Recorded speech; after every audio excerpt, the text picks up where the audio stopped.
Hi, and welcome everyone to our latest webinar.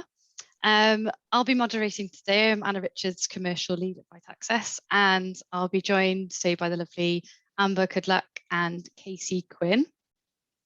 So this webinar will be on how to avoid obstacles to digital real-world evidence analytics. It is number 8 in the series. So please feel free to ask about more. We have quite a few in the series at the moment. I'm just going to take you through a brief overview before we jump into a fireside chat between Amber and Casey about the obstacles in real-world analytics. This will just give you an idea of Vitaccess itself. So we're an innovative research organisation, and these are our 5 core capabilities here, of which one of them is the real-world evidence, which we're going to talk about in detail today. We have this with our own platform with flexible data capture, and we've based this on patient-centric design through patient workshops. So it's got fully UI UX applications on the platform design there. We also have the HUR and market access team, the patient-centered outcomes, analytics, which here we have Casey and Amber representing today, and localization. So a lot of these support then the real-world evidence studies that we conduct. Here's a little bit on the platform. So we've got this fast, inclusive platform that allows you to have device and operating system agnostic studies that can reach the patient on their mobile, their tablet, their PC in multiple different formats, so we can really reach everyone for these studies. And then on the right, you've got the real-time research portal, which allows you to see this data as well. And here we have the kind of modular architecture which builds up the platform. So it's really taking you from that first stages of the recruitment, which could be site-based or community, and then the data can actually be from patients, caregivers, or clinicians. And then you can see there for yourselves all the different types of modules that we have within the platform that really work together to increase patient engagement and take you all the way through that patient study to collect the data that is needed, and then the visualization of that data that you can see on the research portal on the right. So I'm actually going to hand over to Amber and Casey right now to let them talk in more detail about the obstacles. So over to you guys, and I'm going to disappear a little bit into the background. Go for it. Thanks, boss. So where to begin? One point to begin is, I think Anna called this a fireside chat. Amber and I don't have slides, so this will be good news to people who like listening to webinars while they do other things and feel bad about it. You're not going to miss slides this time. What it will mean is, this is deliberate, but it will mean we're going to get into some topics where with slides we might have gone through enumerated worked versions. This time we won't. We're not going to do that, but we invite you please to reach out to us afterwards to ask us for more information if we covered a topic and you're left thinking, I actually really would like to see that written out in bullet points or a paragraph or something. But the reason for this, besides experimentation, but the reason is that Amber and I want to talk about a bunch of these things. And we found that when you do this via a slide deck, you tend to pare back the amount of detail you actually talk about. And we didn't want to do that this time. So this is going to be our approach, is going to be a little bit different. So there's that. So Anna mentioned who we are. My name's Casey Quinn. I'm our Chief Research Officer, and I head up our analytics team that Amber is also on. So the things that we're going to talk about when we talk about analytics and the challenges that we've had to go through, Amber and I, our team is responsible for performing those analyses. We are effectively the in-house biostats team for Vitaccess. You know, if Vitaccess ran actual clinical trials, that would be our function. We'd be biostats. Our company makes and runs registries. That's essentially still our function. So that is my role. My background is economics, health economics, econometrics, very much on a quant and modeling side of things and an econ side of things. And Amber, do you want to talk about your background a bit as well, which is a bit Yeah, different to mine? it's a bit different. It's a bit of a mix of academia and consulting. I started off in the Cancer Council in Australia, in the epidemiology centre, so working on a lot of case control studies, cohort studies, things that had really long follow-up, and a lot of registry-based studies as well, doing both the recruitment and the analytics. And then I moved to the UK for love and joined the Cancer Research UK Clinical Trials Unit for blood cancers, doing the analysis and helping with the management of the actual data, and then moved into consulting, which is running quite a lot of smaller, either real world evidence projects or projects that were based on analysing clinical trial data, sort of like supplementary SAPs and things like that. Okay, so I forget the title of this. I think it ended up being obstacles, but we actually pitched obstacles, barriers, and pitfalls, because we learned about the first two mostly through falling into the pitfalls, I think, which is why it's what we want to talk about.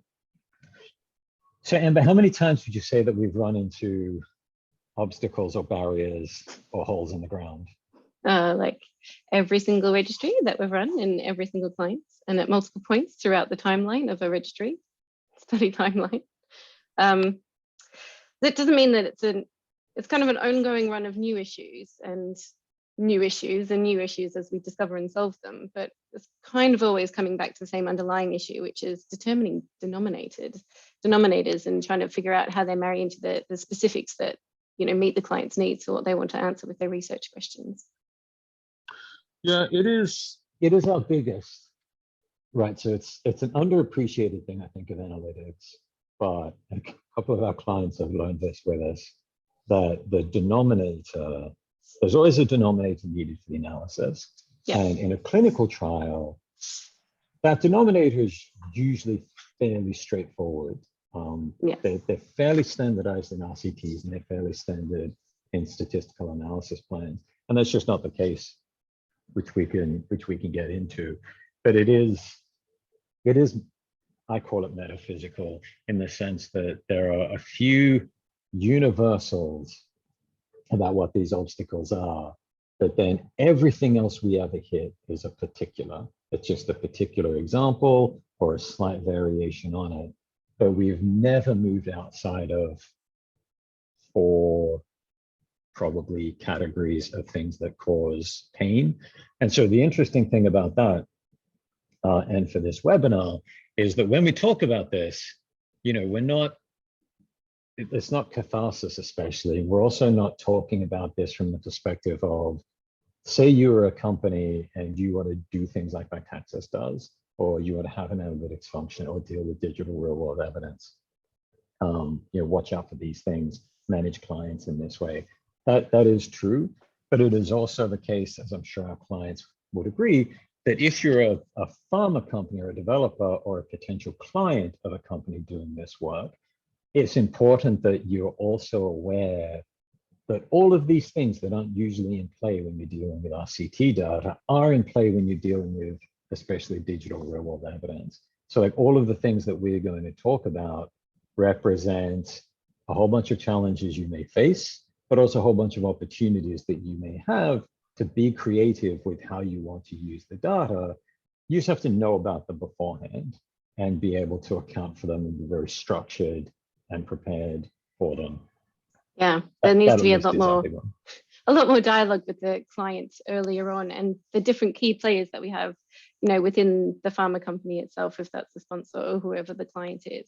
There's quite a lot of cooks. You need to know what the specifics, what are triggering the specifics, because this data, it's not as regulated as an RCT trial. It's not as rigid. It can be split and used in so many different ways. So you really need to figure those kind of things up at the front, at the start. Yes. Okay, so denominators we mentioned. What are the others? Engagement in its many different forms. The scope creep is another one. Scope creep is a good one. Yeah. And ad hoc analyses and reporting. So we may or may not come on to ad hoc analyses and the degree to which they reflect scope creep, but it is a big one, and how it relates to different data sets that we produce. Yep, and many data cuts. So it's not, as we said, not as rigid as an RCT. You can take multiple data cuts at different time points at the request of the client or for your own monitoring purposes. So it's about how to store that, how to manage that. And just reporting as well. Like we've already mentioned, the data in itself is different from an RCT. How do we report this? How do we compare it to clinical trials, which is, you know, the more familiar data format that a lot of our clients are used to receiving data in. Yes, and it allows for analytics, not just to be the analysis of data. Analytics stops on the other side of a report. Reporting can be more complicated than it has to be. So denominator engagement, analysis data sets, data cuts, reporting and scope creep. Yeah. Talk about denominators. You deal with them more than I do.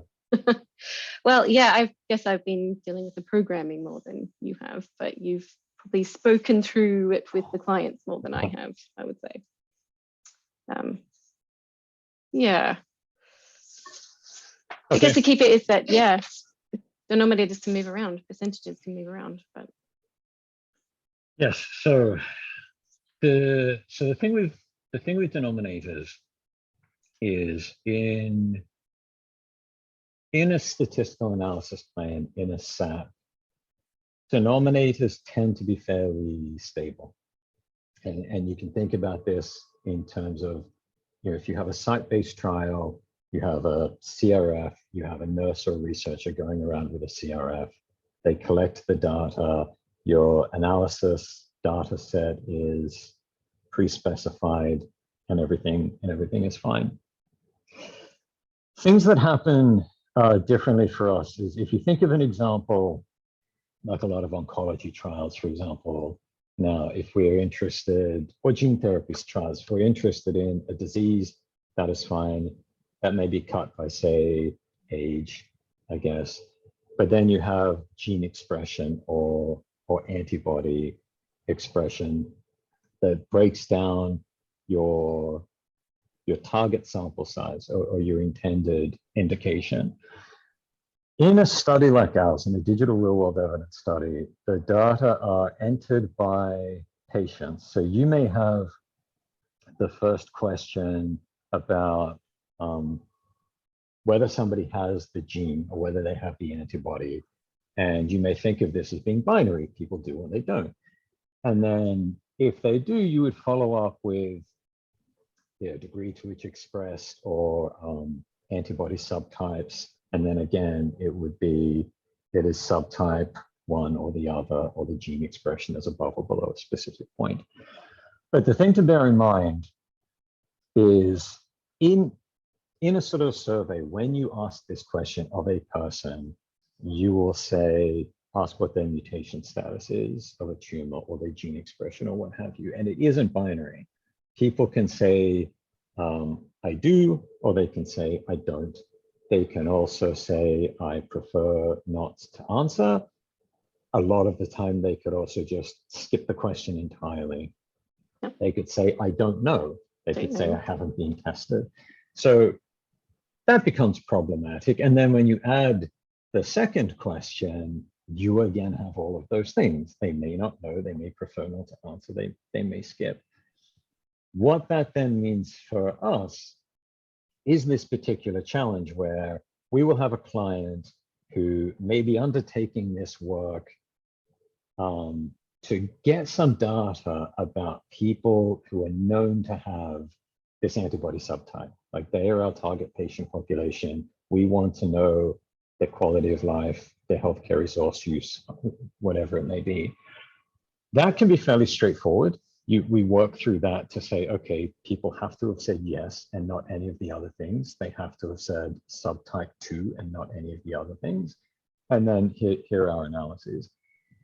But if the interest is instead, or is also something like surveillance, understanding the eligible patient population size, heading towards something like a budget impact model, then it becomes kind of trickier, because the people who don't know or haven't been tested or skipped the question, they go back into being of interest. You can't just look at that group and say 50% of the population have this subtype if maybe 70% actually responded affirmatively to the question one way or another? So that becomes problematic, and becomes problematic for executing the analyses and reporting on the SAP, because now within a statistical report, which is one, you have potentially percentage terms that have different bases.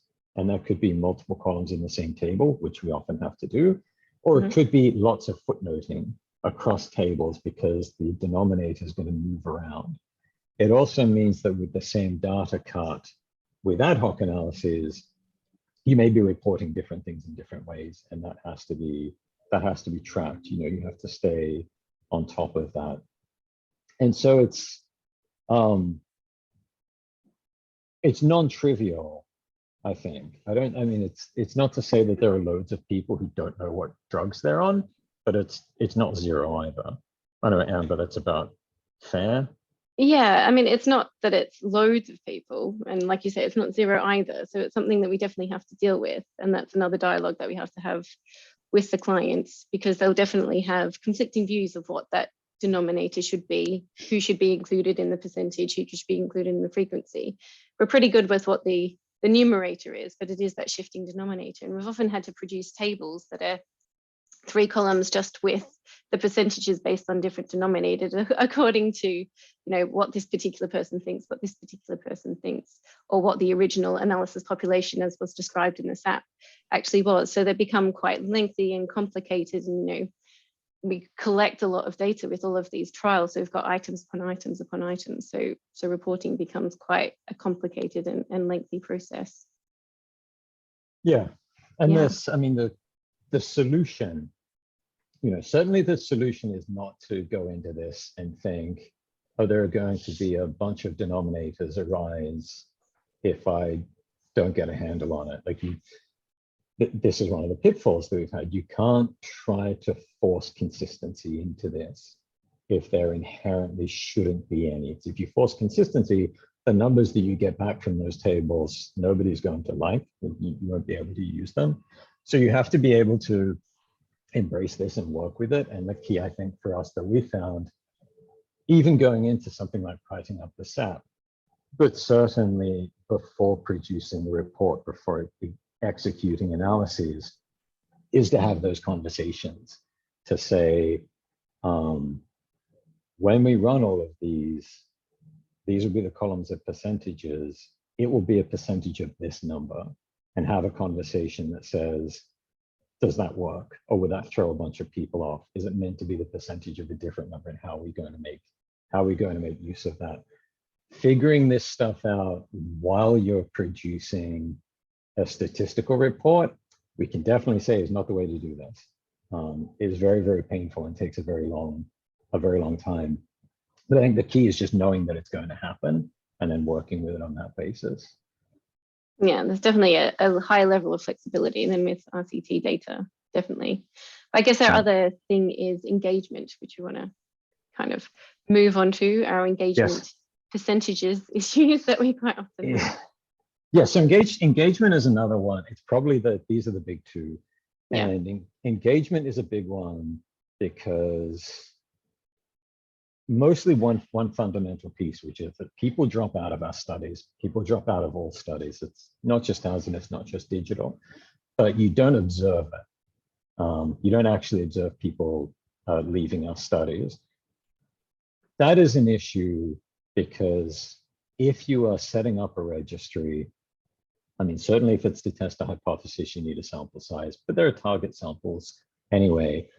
And there's this thing where you start a registry on day one, recruitment, maybe it's for 3 months, maybe it's ongoing, but you have a target of how many people you will have when you want to do your analysis a year away. Now, a year from now, all of those people have to still be creating data, and maybe all of them have to have generated data at registration 6 months, 12 months, for example. They can't just have registered and still be around. And it leaves a lot of things to track. And we've had to do this a lot. And we've only recently started to get, I would say, good at it. because it is a matter of having to pass and be able to analyze persistence, which is like engagement with the study. Are you still showing up inside of this study and doing something? And actual engagement or performance, which is when you show up month after month, do you answer all of the questions? Do you complete all of the surveys that have been given to you? And that is also in the category of pitfalls. But Amber, do you want to talk about the engagement? I think we've all worked on engagement analyses. I think so, and it's so essential because we need to track how people are doing in the study, as Casey has said. Are they engaged? Have we lost them to follow up? When was the last time they were active? And actually completing surveys for us, and it also can help us determine whether or not we need to involve incentives, which some of our studies do. There's a reward for completion so that we can get those numbers up. On a practical side, at the second point, we need to stay on top of the counts that we have for PRO licensing requirements. Most of our studies involve a kind of an extensive spread of PRO instruments, of which we have to pay licenses for. So if we have an expanding data set, we need to make sure that we keep on top of those licensing requirements.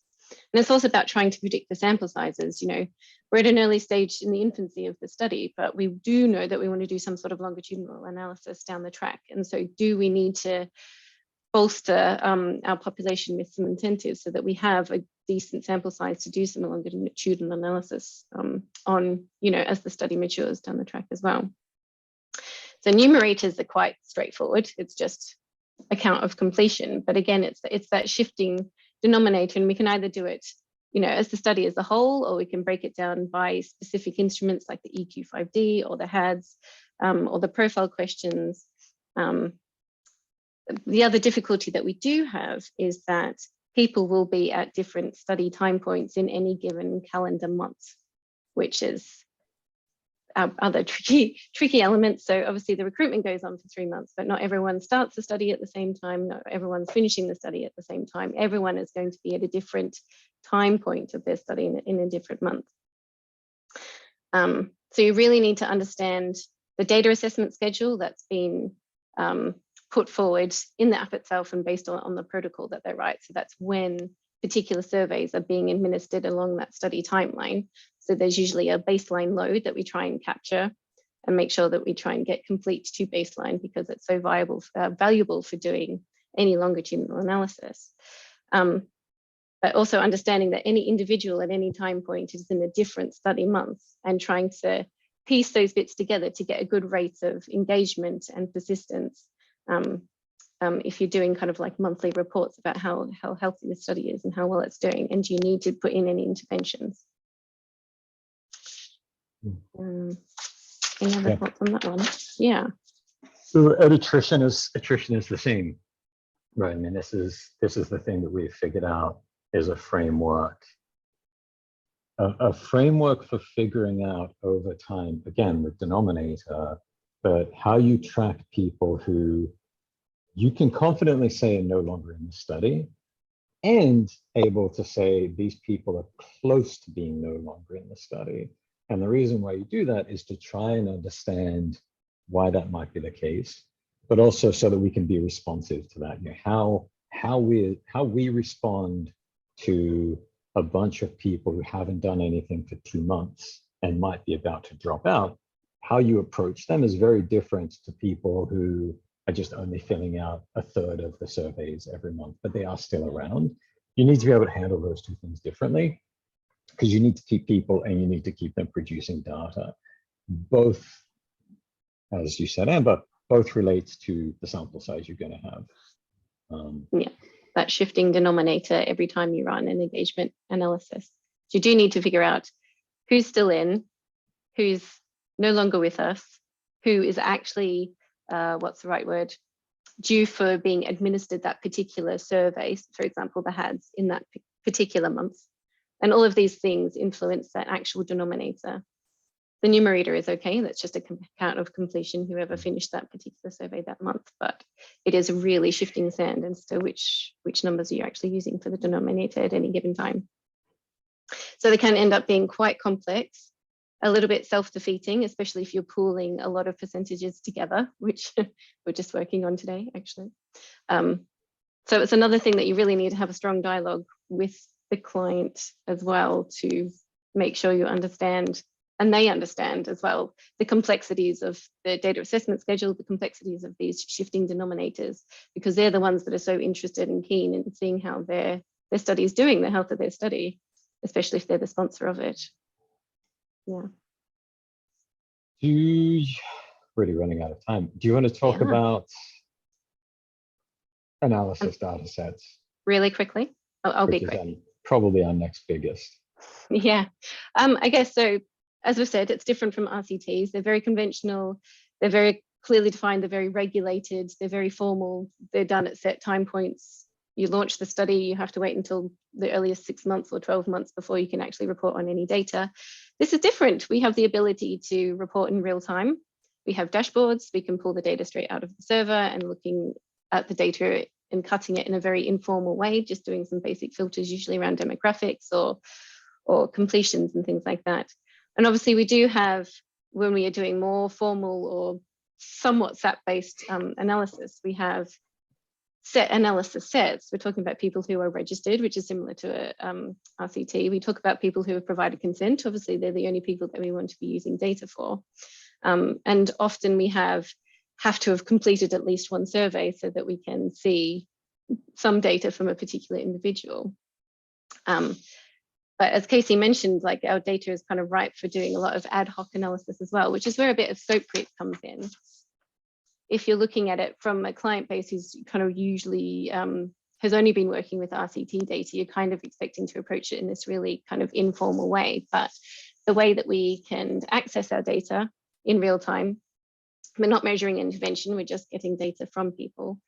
So we can cut it, we make sure that we label it, timestamp it, we store it in a really logical way. We have lots of audit trails and a really good folder structure so that we can keep a trace of all the data cuts that we do take, all the analysis that stem off any data cuts. And we have to make sure that we have a really strong decision log as well to capture, because as Casey said, we're changing the denominators, we might be changing the analysis population set a lot according to what we initially see in the data or requests for specifics from the actual clients. We might only be looking at particular people who are just for the indication of a particular drug that's coming to a market, which is not the entire sample size and it's not the sample population that was described in the SAP. So we have to have a really strong audit trail and decision log about the cuts that we're taking, who's in the cut that we're taking, what filters are we applying to those people that are in those cuts. So that's quite different from an RCT. So I'll preempt Anna, I think, because I think they were just joined to kick us out. We'll have to have another one of these, but we'll have another one of these, Amber, on reporting. I think that the piece of this that's important, and similar to the previous message, people watching, these aren't things that you have to prevent happening. I guess maybe the problem with calling them pitfalls. These aren't things that are like, oh, you make a mistake if you let this happen. The train will go off the rails if you let this happen. These things kind of should happen. You know, the point, the value of digital real-world evidence is that it produces more data more frequently. You can tap into it more frequently. You don't have to wait for a data cut. You don't have to worry about multiple looks problems. And you shouldn't feel constrained in that because of the messes it may cause. The key, I think, is just understanding that when you exploit that, when you take advantage of that ability, your data and your analytics and your auditing and your controls aren't going to keep behaving the way they do in a traditional RCT environment. And you just have to set that up to succeed. You just have to set that up in a way to say, okay, I'm going to end up with different data cuts all over the place between pubs and ad boards and SAPs or what have you. And I'm going to have different patient populations underlying this slide deck versus this clinician advisory board. The key is just be in control of all of those and not do them in a responsive mode. And it's just a matter of being organized. And then, yeah, Anna, next, if we can have another one, we can talk about how this flows through into the reporting, how you actually report things that move around so much in a way that is still consistent and sensible, because that's also not self-executing. And we have done that badly in the past and learned that lesson. With pleasure. Yeah, we'll definitely go to another round of this and have another fireside chat and explore your brilliant minds. Oh yes, still no slides next time either. This is great. No, it's great. It's great. Thank you so much. So I'm going to wrap it up here because we've gone over a little bit. Thank you everyone for coming. The next webinar, I'm just going to pop that into the chat now, is on patient engagement in publication of real world evidence. And that is with our partners at Envision Pharma. So that's on the 20th of July at 2 o'clock UK time. And there's a link there to register for that webinar. I just want to say a huge thank you to Amber and Casey for today, and catch you all next time.